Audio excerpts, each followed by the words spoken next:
What I got, you can't buy. It resides between my eyes. Walked through the fire, came out better on the other side. See, life's like a beach if you find the same. And right now, I'm feeling like 100 grand. You are listening to Inspired Insider with your host, Dr. Jeremy Weisz. Dr. Jeremy Weisz here, founder of InspiredInsider.com, where I talk with inspirational entrepreneurs and leaders. Today is no different. I have Richard Blank of Costa Rica's call center. You can check it out. I'm going to formally introduce Richard in a second. But Richard, I always like to talk about other episodes people should check out of the podcast. And because Richard is a pinball fanatic, we will definitely point out Roger Sharp. They call him the Babe Ruth of pinball. He called his shot in 1976. I guess pinball in the day was illegal and he made it legal somehow. So watch that. There was an episode on Drunk History of Roger Sharp that's hilarious. Also because we're talking call centers and direct response. I've had some direct response legends on the podcast. You can check them out. Ron Popeil, if anyone's heard the saying, but wait, there's more. He was an infomercial legend selling over $2 billion worth of stuff. Unfortunately, may he rest in peace. He passed away. But check that episode out. He was fantastic. And Rick Cesari as well was a great episode. Direct response. He helped Sonicare Toothbrush and George Foreman Grill with their infomercials and Juice Man Juicer and so many other legendary companies. So check that episode out as well. This episode is brought to you by Rise 25. And at Rise 25, we help businesses give to and connect to their Dream 100 relationships. And how do we do that? We help you run your podcast. For me, Richard, the number one thing in my life is relationships. I'm always looking at ways to give to my best relationships. And I found no better way to do that than to profile the people and companies I most admire over the past decade and have them on and shout from the rooftops what they're working on, what they're doing. So if you've thought about podcasting, you should. If you have questions, go to rise25.com or email us at support@rise25.com. And Richard Blank is a CEO of Costa Rica's call center. His journey in the call center space is filled with a lot of twists and turns. And I know, Richard, for you, when you were 27 years old, you relocated to Costa Rica and you started training employees from one of the larger call centers in San Jose. You've shared your knowledge and trained over 10,000 bilingual telemarketers. And I know people can check out Costa Rica's callcenter.com, where they have a variety of services we're going to dig into, like customer care, telesales, lead generation, appointment setting, and much more. And Richard, thanks for joining me. So happy to be here today, Jeremy. Thank you so much for having me as a guest on the podcast. I'm excited because there's so much stuff. We're going to talk about gamification of culture, expat moving there, some of the challenges of call centers, training, soft skills. But I wanted to start off with people have misconceptions of call centers, right? They picture it's just like a churn and burn calling people. What are some of the misconceptions that you come across in the call center space?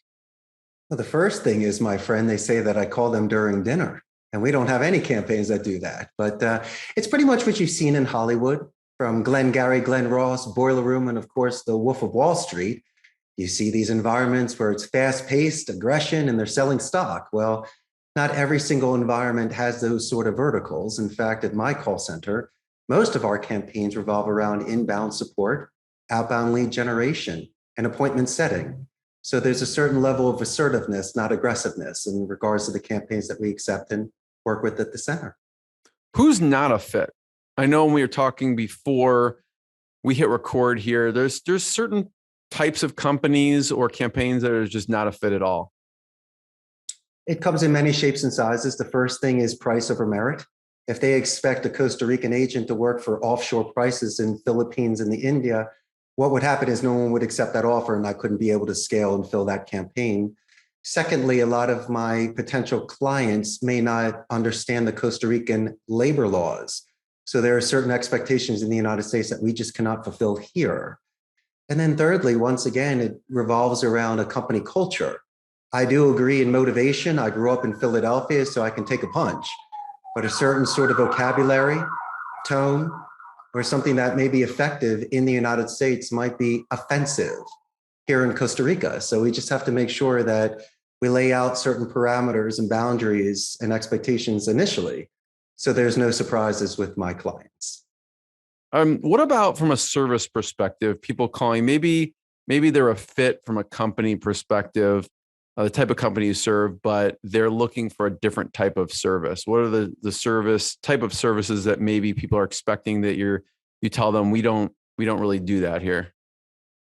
Well, a lot of it has to depend on their workforce. I mean, if somebody in their office is starting out as just a one-man show, I can scale for them. A lot of the times people need to offset certain work or to be able to, once again, give a certain sort of a company a chance to be able to compare apples to their metrics at home office. But we offer all different types of services. As I mentioned before, inbound and outbound support. My difference is the infrastructure. I do have redundancy in regards to our internet. We do have backup electricity with generators, and also have immediate IT support. And so a lot of the people, if they're just starting out or if they have a limited budget, would be able to use us in regards to making their company grow. Now, the only difference is, and it's really not a difference now because most people are working from home, that these agents can fulfill these needs virtually. What I try to do is to extend all of my resources, my experience in regards to script writing, rebuttals, a quality assurance department. I'd like to see if we could find some consistency with the client to be able to find areas of improvement. And so a lot of it, my friend, is just an investment in a process. And sometimes the client just gives me a plug and play operation where they already have things in place, which makes it very easy for me. And then on the flip side, it is my pleasure to be able to build a custom-made campaign for my clients.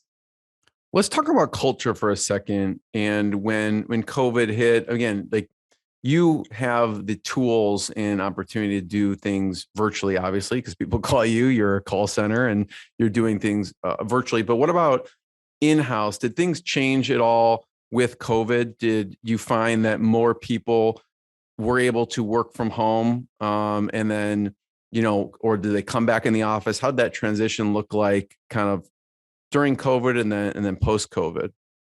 It's an excellent question, Jeremy. Well, nobody knew what was happening. You're a doctor. I mean, nobody really knew what was happening when COVID first hit. So the Costa Rican labor law gave me up to 50% capacity in my call center. I chose to make it 20%. I did need people here for PCI compliance, onboarding. Something happens at home, they can have a turnkey station.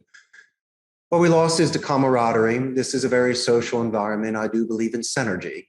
And unlike certain vocations where people can just sit in a cubicle and get their job done, this is a very open floor plan where people are feeding off of the energy and we're all public speakers. And so it really reduced my effectiveness in regards to on-site training, where I could just walk the rows and stand there and give someone shadowing or some sort of positive reinforcement. But I also saw the isolation side of it. People, once again, loved coming to work to eat lunch and spend time with their best friend. And we also had some people here that were so influential that if you sat next to them, you were definitely going to be better. Like, when you're playing basketball, if you play with someone better than you, you're probably going to hit better shots. And so the positive side of it is a lot of people that lived far away could save their time and money, spend more time with their family. And once again, they showed some sort of composure and maturity to be able to work from home, even though we are able to monitor their work. And so it was really a give or a take. You and I, what we had to do is just to adjust accordingly. And so besides just following the labor laws, we had to open up a lot more communication channels. We had to be a lot more active. And in the best way that we can, try to continue our company culture of empathy, of caring about the agent, of letting them know that we're still investing in them and they're not expendable. Are we capable of doing it? Sure. And I think everybody needs to adjust to this virtual world. It's a shame, my friend, because I think a lot of it, we're losing a certain artist perspective of what it's like to do something live in front of people compared to just doing something virtually. And so as long as people, once again, can make sure if they're on a Zoom call to represent themselves properly, or if they are working with somebody, just take the extra efforts to let them know that you're thinking about them and that you support them in that sort of way. And those sort of messages, Doctor, as you know, go a long way. So when you talk about gamification culture that you have there, tell me more about that. Oof. My job is my second half. I mean, the first thing of this company is buying more machines and finding places to put them. I grew up in the 70s and 80s. And unless you were a really, really good gamer, your $5 really had to last you an entire Saturday. And so once I started my business and making some money, I got to choose my own pastimes. And one of them, once again, was this gamification. And so one man's trash is another man's treasure, Jeremy. So I'm constantly looking for retro pinball machines, arcade machines, jukeboxes. And I've created such a wonderful, neutral environment so agents can meet people from other departments. They can let off steam, recharge batteries. And one of the greatest things is to spend time with the Jefe down in the game room. And so prior to any sort of first day training class, the dozen agents will spend time in the arcade to get to know one another and relax. So when they do enter the training room in the class for the first time, instead of just absorbing information, they're so comfortable and having a great time, they start contributing. So I really start with a very strong momentum and can reduce any sort of fear that people can have without knowing individuals. So strangers are friends you haven't met yet. Once you have a recess and play with somebody, now that's your best friend. And chances are your attrition rate will be reduced because you'll be working with people that you enjoy being with. Yeah, I want to talk about the training process, since I know you've trained over 10,000 bilingual telemarketers. But so if you have a staff member that beats you in pinball, is there some stakes on the table? They get a promotion, or how does that work? Well, what I see is someone that has dedicated practice. In order to beat me at pinball on my own machines, they must have been playing. So obviously I wasn't around. So I think it's a great thing. But in regards to training, a couple of things happen. The first thing I like to do, Jeremy, is just to put fear into perspective. If somebody is not properly prepared for an account, then they have uncertainty. But I take it even a step before that. Somebody that walks into my call center is bilingual, which to me bears the mark of higher education. It really shows structure and discipline. So what they have done by becoming bilingual is 10 times harder than any campaign I can put them on. And also, secondly, I like to invest in their vocabulary because English is their second language. So we study the thesaurus to increase their similes and vocabulary for more diplomatic and strategic deliveries. And if somebody is showing promise, my main thing is to delegate responsibility so then I can find ways to promote from within. So it really doesn't matter how long you've been with me, young or old, black and white, male or female. If you show the potential and you show merit, you will make a name for yourself very, very fast. And as I mentioned before, this is a very strict Catholic country here. So we're exceptionally selective of the campaigns that come into the center. So once again, I have to be able to fulfill the need of the agents so they can go home and tell their parents what they do for a living. Because we compete against Amazon, HP, Intel, and Oracle. We're a hotbed for BPO processing in nearshore. And so what I have to do, besides give them their dignity, I also have to make sure that their work environment is something to where they can recharge their batteries and be able to confront any sort of issues that they may have outside of the office, Jeremy, that could potentially be affecting the work inside the office. You know, you talked about, I've heard you talk about different things on educating people with diplomatic phrases. I'd love to hear some examples, because I think we could all, at least I could speak for ourselves, can always improve on customer support, whether it's spoken or written. And you had several, I heard you say several different versions, not just like, can I help you? But there's other things that you tell people they could say that comes off really well, you know, really good as far as customer support and in a diplomatic way. Well, not trying to correct a doctor, but I would initially say, how may I assist you? You know, so these are certain things. I would replace the can to the may. I would replace the help with guide, assist, or lend a hand. Instead of asking you to repeat something, I would say, Jeremy, for my clarification, was it A, B, C, or 1, 2, 3? I would make sure to do a 5-to-1 name drop to pronoun. I would constantly be saying your, are. Does that make sense, Jeremy, at the end? So there's certain checkpoints. And also, if you're making outbound phone calls, and imagine if I was calling Inspired Insider and you had somebody answering the phone for you, I would definitely try to do a positive escalation. So once I got transferred to you, I would let you know how amazing these individuals are that are working with you. I would do it verbally. And then at the end of our conversation, I would also have mentioned to that in writing, Why? So when the Richard Circle comes back and I call the Inspired Insider and this individual answers the phone, A, they're going to remember me. They're going to thank me very much for that compliment. And we're going to separate ourselves from the other people trying to angle their way into meeting you. And also these individuals working with you could be giving you additional company information in regards to anniversaries, promotions, or company culture. And so instead of trying to squeeze a fit, just do some due diligence on a website, a LinkedIn profile, take a little bit of extra time to show some more active listening. So when I'm repeating questions to you, it shows that I'm up to speed with you and there's certain checkpoints. And so a lot of the times with my agents, they might come into the center with bad habits, Jeremy. And that's okay. I mean, they've worked at other places and they have the experience. But what I like to do is not to have them so well rehearsed. They should always be more raw and have that sort of essence where they can once again be more of a painting and make almost every call unique. And there are certain areas of a call where, since people are working from home, you could hear something in the background, like a dog. And instead of just asking about the dog, ask the dog's name and find out certain things to anchor topics in common, a Me Too technique. And so besides just grading your performance on the questions to qualify the client, I'm more focused on the soft skills of when you used rebuttals, a positive escalation, or certain areas for clarification in order to be able to prolong the conversation for a first call resolution. And so as long as somebody is increasing those sort of active listening and participation skills, they should become phenomenal on the phone, and their earnings potential and their marketability should be limitless. What are some examples of bad habits people come in with? I think that what happens is they'll give up too easily. I think if a phone call, if someone hangs up on you, that's finite. But if somebody is there, and even if they are, let's say their tone may be aggressive, you can adjust that compared to matching that. We spoke about more diplomatic vocabulary. But then again, if somebody can use deductive reasoning and do listening twice, speaking one, I can almost know what you know, and then focusing my attention on that for you. And a lot of the times people will leave a door open.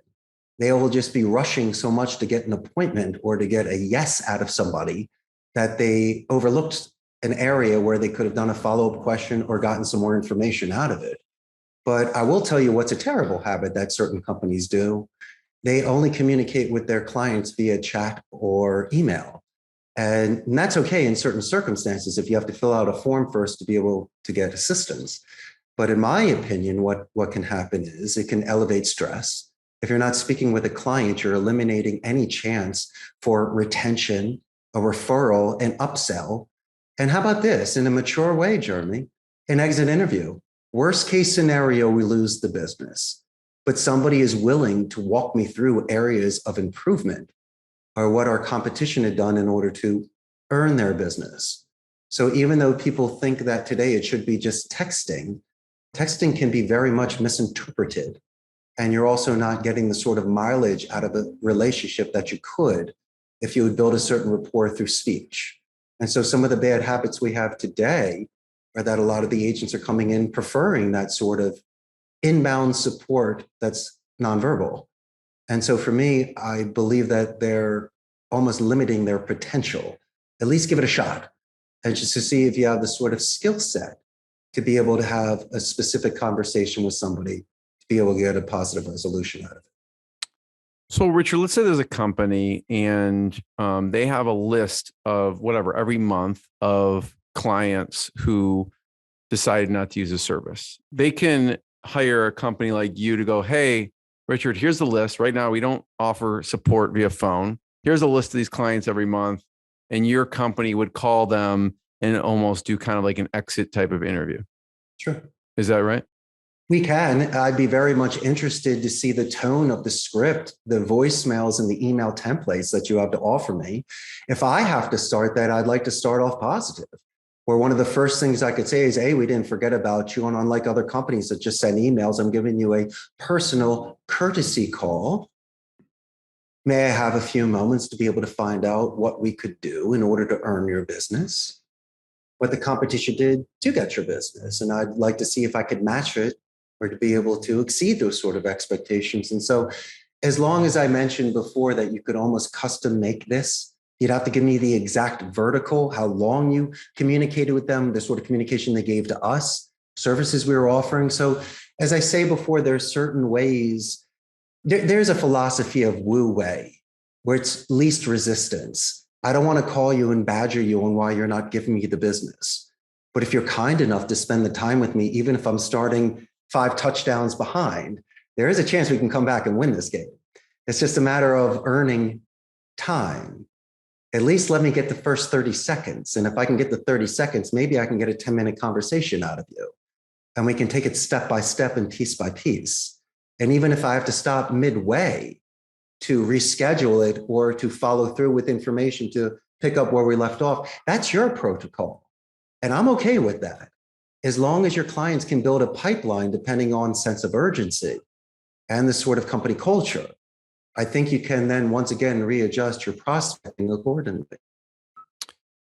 Richard, in that situation with a company, go, great. We want you to actually, these are customers that decide not to use us anymore for whatever reason. At what volume does it make sense for them to call you? Like, let's say if they've won a month, that probably doesn't make any sense, right? To have them use your services. Is there a certain volume of calls that make sense for a company before they, I guess a baseline of volume, you're like, yeah, this makes sense to work with us?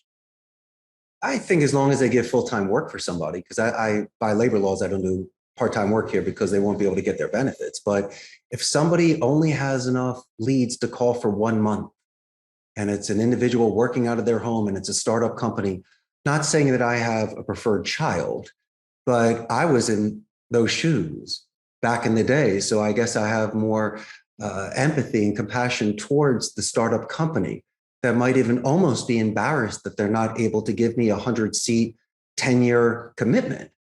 Well, once again, everybody had to start with their first step. And it's almost like when somebody says, how do I get job experience if somebody doesn't hire me? Not saying I'm willing to take any campaign. I'm extremely selective of those that come in here. But if they make their case, and if they're willing to, invest in a process, and there's no surprises, and we can share resources, it's my pleasure to see what happens. I mean, Pete Rose should have been in the Hall of Fame for singles. It's still okay. And 100 singles opens up to a huge 100-seat account. And so, as I mentioned before, a little at a time equals a lot in the end. And from time to time, a client may be testing you small, or it might be an iceberg where they want to see how I would react to a 1-seater before they give me 100 seats. And for me, as I mentioned before, everybody gets the same red carpet treatment and everybody gets the same sort of attention. And I would love to earn their business. And so I have had certain clients, as you were mentioning, test me on a certain volume just to see what my reactions are. And I've earned that business. And so anybody out there, you should be extremely appreciative of anybody that walks into your door that orders 1 slice to 20 pies. You just never know, because the 20 pie guy is a one and a done. The 1 slicer could be there for the next 20 years. And so, as I mentioned before, I believe in good faith and stars being aligned in energy. And if somebody has that sort of interest to contact me, it's my obligation to be able to share ideas with them. So on an educated point of view, Jeremy, they can make a decision to move forward with me. Richard, you mentioned that from an outbound perspective, there's different kind of parts to the call. So I'd love for you to break that down, especially the opening part, because you've mentioned before, if you don't get past that, it doesn't matter what you have planned for the rest of the call. That's a great point. Well, every conversation has an introduction, a body, and a conclusion. You can't land that intro, there is no body and conclusion. Doctor, I also believe that every conversation and attention span is 30 seconds to 2 minutes. Okay. And so when we're touching base with somebody, there is a give and a take. Initially, before that positive escalation for the assistant that's answering calls for your company, what I love to do is a company name spike. I'm not anonymous for the entire phone call, but the first thing that comes out of my mouth is the name of your company, how your company is doing, before I even introduce myself. So I'll say it better than somebody that answers the phone at your company. And then from there, a lot of the times they'll be asking me questions. And what I have here is a certain technique. It's called the buffer boomerang technique. Hypothetically, Jeremy, if somebody is answering with a negative tone, there's a way to be able to buffer that negative tone, do a name drop, let them know that's an excellent question, repeat the question to show active listening, and then boomerang it back as a +2. And so initially somebody could ask what my name is. And I would say, Jeremy, that's an excellent question. My name is Richard Blank, as an example. And so what happens is you're able to show the active listening, readjust the tone of a call. But then in the middle of a call, there is something that I like to consider phonetic micro expression reading. And what I have here is an actual chart. It's very simple. You're focusing on phonetics, which is your tone, rate, pitch, and duration. Your tone should be the consistent variable of empathy and confidence. There's a mirror imaging technique, but I believe that should be done every 30 seconds to 2 minutes with your rate of speech and your pitch, your speaking level. Now, I need to match you in this. And it's because if you do a spike or a dip, that's usually when I ask a tie down or a pin down question, if it makes sense or sounds good. And then also when people are on the phone and they're explaining their services, a lot of times they'll do desert pitching, Jeremy, where they'll just talk without any sort of oasis for drinking and resting. And so what I like to do is to give my list, pause in between each one like a dessert tray to see if there's a reaction. At the end, say in a brazen way, I'm sure you like at least one, so I can break the sort of questions that I have. And then gauge sort of positive or negative reinforcements in these conversations. Once you see it, you can't unsee it. After 3 weeks, it becomes practice. I believe in a 5-to-1 name drop to pronoun, where in every sentence you're either saying are or your, and then usually use a name drop for the tie down question. And then at the end, you can also rake one last time by saying, listen, since you have me on the phone today, Jeremy, are there any other additional questions that you have? Usually you might mention something else after I repeat the list. I repeat information in military alphabet because instead of concluding the call, there's a very good chance we could be talking about how proud we are of the military and those that have served. And then, as I mentioned before, giving you a positive written escalation in regards to those that are working with you. And so these are things that I believe won't compromise ethics, values, or morals. Naturally, I'm skimming over this quickly, but there are certain things as expression reading. And since we're losing 3 of our senses over the phone, our taste, touch, and smell, the doctors and scientists say that your other senses should be expanded. Besides your active listening, I believe in image streaming, where they say that books are better than movies, and there's no reason why your imagination, your adjectives, and your descriptions could be incredible. It could be illuminating. It could really put some insight in where you're going on some of these phone calls. And so, as I mentioned before, as long as you become animated, engaged, and you are this individual's biggest fan, and you really take in the information and energy that they're giving with you, you'll find your job very fulfilling. It's because most people today see a telemarketing job as transitional, or they look down upon it. But there is a ton of people that make and receive phone calls for every type of business. And some of the greatest people that you could speak with in the world do show this empathy, because I'll share an example with you. I have a law firm account here, and we have intake coordinators for, it's a disability and wrongful termination. And so what happens is, and you being a doctor as well, you might be meeting people when they're most vulnerable and having the worst day of their life. And so if you are capable of having somebody calm down, find their focus, and move forward with you, you could be one of the greatest individuals there when they needed you the most. And so a lot of my agents, they can earn a living so many different ways, but if they can get this sort of fulfillment by knowing that success is built on 1,000,000 thank yous, and that they get all these positive written escalations to our company about how great they're doing, they know that they are on the right path, and that once again, their karma is going to kick in. And that if they do leave this company, and I am the last boss that they ever have, they will be prepared to build an incredible organization. I love the law firm example, Richard. I'd love for you to talk about, I know you do lead generation for industrial real estate, and I'd love for you to walk us through what that looks like. It's changed a bunch, because a lot of the times people are working from home, or it's just going through an answering service, or just sending in emails. And so Our call to contact ratio dropped considerably. And so what we're doing right now is, as I mentioned, spending a little more time on LinkedIn and company websites to custom make emails and voicemails for people. Now, as I mentioned before, our efforts are bringing a little bit less of a return because of the lack of contact ratio verbally. But I have seen this when people do custom make an email or leave an incredible voicemail. For an example, if you sent me an email and mentioned my pinball machines, you'll get my attention. It's almost yours to lose. And so a lot of people have thanked us for taking the extra efforts to research their company or to complement a promotion. And so what we had to do was just adjust accordingly in regards to that aspect after COVID. So it's kind of like just as far as a quality over quantity, I mean, the quality interactions over, yeah, we can go ahead and call 1,000 people, but maybe we research and call 200 people and have a closer connection. It's more targeted.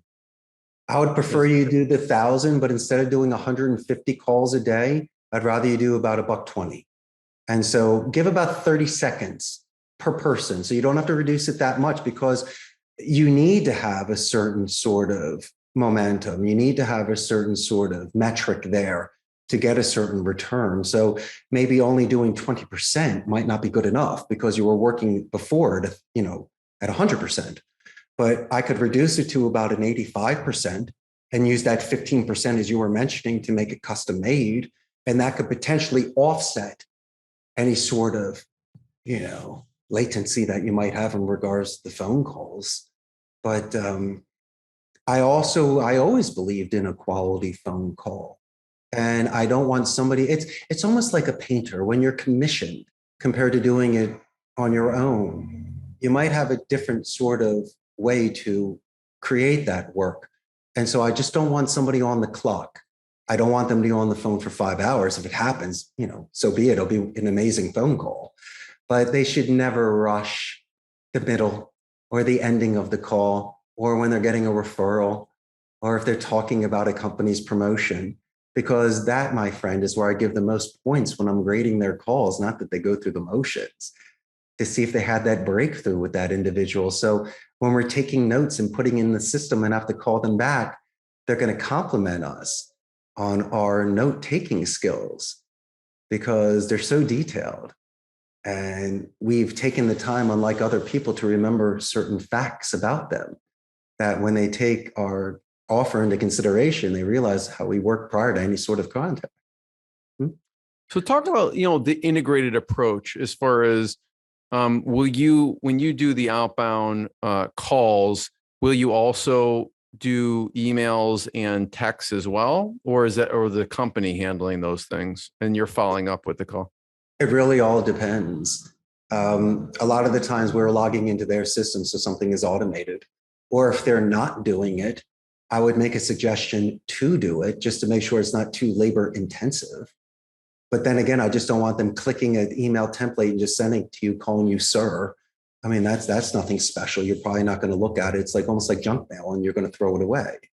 And so if I could have some takeaways, as I mentioned, either on a phone call, a positive escalation where if I didn't even speak with you, but I spoke with your coworkers, I could almost once again separate myself, and instead of doing half court, not even 3-point, now you and I are looking at foul shot percentages. I'll never give you 100% slam dunk. I mean, nothing is 100%. There's not even straight lines in nature. But what we can also do is just increase our percentages by doing things that are not too aggressive or misleading. We're just, once again, trying to separate ourselves from others that are trying to earn your business. From an inbound perspective. So that was outbound. From inbound perspective, talk about some of the things that you do in the movie and music space. Well, this is a wonderful demographic. It's a 55 plus female. So they get like almost a phone book size book of movies and music that they get to go through every year. And this company is actually out of Chicago. They're an incredible company. We've had them for over a decade. And what's beautiful about this account is that these are existing clients and they already know. So we call, once again, their contact information so we can get into their account. But when they're explaining the sort of movies that they like and the music, most of the agents here are so young that they've never seen a Humphrey Bogart movie before, or they don't know who John Wayne is, or even Elvis Presley's Aloha Special. And so the agents, little by little, when they'll go home at night, they'll YouTube some of this stuff and get to know it. So the agents that have been on this campaign for a long time will know these genres. And the most beautiful thing, and I will say this, is how excited the client gets when we can find their movie, because then they, for a moment, tell us on how that was the first date they went to at the drive-in with their husband X amount of years ago, or this is the music that they danced to at their wedding back in 1960, or this is what reminds them of Sunday afternoons with their grandmother watching that movie. And I love it. I find it fascinating because you're learning so much about these people. And when we do have their information and what they're looking for in stock, you should really hear the reactions of them. Are the talk times longer? Of course they are, because besides double checking prices and shipping information and what they ordered, I want them to explain the passion for each thing that they're purchasing. And do you remember Columbia House? It was like when you were ordering those CDs for a penny. As I say before, most people can order things online with Amazon and they could just click a button, but not these clients. They love to go through the book. They love to call us. They usually ask for the same individual that assisted them a couple months ago because they have that sort of relationship. And the reason I believe that I grew so much was the upsell. When we were on the phone with them, you might hear, as I mentioned in this, I have a funny story. They were ordering Elvis Presley, and we heard dogs barking in the background. So the agent mentioned the dog. And then this client loves dogs. So we had this Beethoven special of like 6 movies that you could just include without the shipping. And we just told them about it. And this individual loved her grandchildren, loved dogs, and realized the Beethoven movie pack was perfect for her. And so how did Elvis Presley go to Beethoven? Just as easy as anything else. There's 1,000 topics to talk about in regards to movies and music. And if somebody lived a life, we can make a suggestion. But the reason I was able to grow so much was because of that upsell that was done flawlessly and just without resistance and just making a mention. And the client realized that we had not only the active listening skills, but the assertiveness to make that sort of suggestion and to be able to convert that sort of sale. And they love this account. And the attrition on this account is next to nothing. And some of my oldest supervisors that have been with me over a decade are managing this account. And so for me, it was really a gift to be able to work with this company for so long out of your amazing Chicago. That, there's such an art and a science to this. And you talk about upsells, right? How do you teach upsells when there is an art to it as well? Like, what are some of the parameters or guidelines you give? Because you have to give some type of guidelines. It went from Elvis to Beethoven, but you probably gave them training and guidelines. So what's your process for at least giving guidelines for the upsells? It's composure. It's timing. I mean, I can't start mentioning dog movies before this individual started talking Elvis Presley. If her dog never barked, I would have never known. I could have heard something else in the background. Could have been anything. But as long as the agent is in the moment, because a lot of the times they'll be stressed because of the past, anxious of the future, or thinking about lunch. And if I didn't hear that dog bark for 2 seconds out of a 15-minute phone call, I would have never sold those additional movies. And so almost like a boxer, you need to be focused 100% when you're on that call. In between calls, on your break and lunch, zone out as much as you want, but you will be getting these sort of clues that are on these calls in regards to, and an upsell sometimes is not even offering additional stuff. An upsell could also be retention, because if I can keep you and get a referral, that's an upsell because we're getting business out of that. Or you'll be calling us back again to order a second time. I can consider that a client upsell in regards to fidelity. and loyalty. And so as long as they use their common sense, Jeremy, if they have the sort of manners that we were raised with our parents and grandparents, our amazing grandparents, then what we can do is we can relate with individuals in a natural way. And we have a huge menu. And all we have to do, and we don't have the time to go over every movie, but as long as you're not hanging up and you're excited and we just keep talking, we can make suggestions. And some of the best, as you want to say, salespeople are the ones that will let you know that it's not the right fit.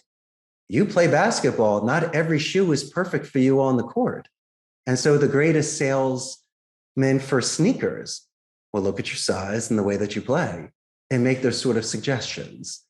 And almost the takeaway is what adds to your credibility, because you're not just throwing everything at the wall to see what fits.